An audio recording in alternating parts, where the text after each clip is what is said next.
Thank you. I appreciate the gentleman for yielding. Again, I think there's a concern or lack of concern for the cost of this legislation on the homeless. And I love when people say, I've got a great idea that's going to price you out of a home because the world is going to end in 12 years. But if the world is going to end in 12 years, wouldn't you change your own behavior? If this was a crisis, wouldn't you say, I better change the way I behave? I shouldn't focus on changing everybody else. I should change myself. So maybe instead of flying to Washington, I might take the train. And maybe instead of driving in a big Suburban, I might drive in a little Prius. Or if you're the socialist from the Senate who's running for the presidency, maybe you wouldn't ask the Hillary Clinton campaign to fly you on a private jet all over the country to campaign for her, all the while claiming the world is going to end in 12 years while you're spewing carbon all over the place in your private jet. Or maybe if you're the Speaker of the House, you might say, I'm not going to take that private jet to California because Speaker Paul Ryan, he took commercial air travel to Chicago and drove up to his place in Wisconsin. Speaker John Boehner, he too flew commercial.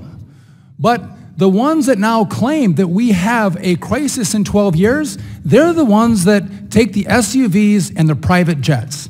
Madam Chair, I'm going to object. If you really believe this is becoming personal, that global warming is happening, I'm going to object to these questions as you would take pointing out specific names and becoming personal, and it's so off. Madam Chair, this is my time. Will the gentleman please?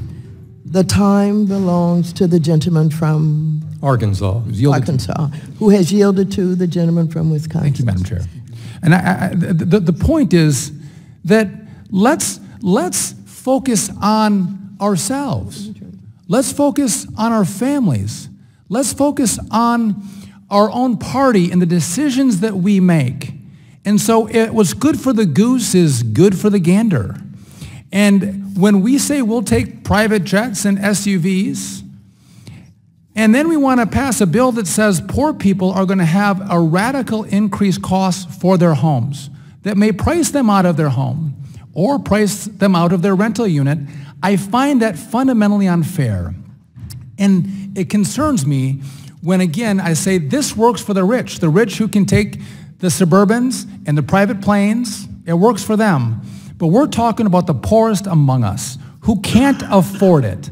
And again, lead by example. Take the train. Take a commercial flight. I yield back. Thank the gentleman for the time, and I yield the time back to the chair. Thank you very much. I move to strike the last word. This amendment does not reflect the nuanced goals of the Green New Deal. The Green New Deal does not require environmental efficiency without consideration for the cost. In fact, affordability of housing is included as one of the goals of the Green New Deal. The Green New Deal is not a rigid one-size-fits-all approach. In fact, the resolution states that the projects will be community-defined projects and strategies and calls for inclusive consultation with community members. Now, as a matter of principle, the gentleman from Wisconsin has said he does not intend to vote for his own amendment. And since he's not voting for his own amendment, I would encourage my colleagues to follow suit, and I feel back the balance of my time. Would the gentlelady yield? No, the gentlelady does not yield.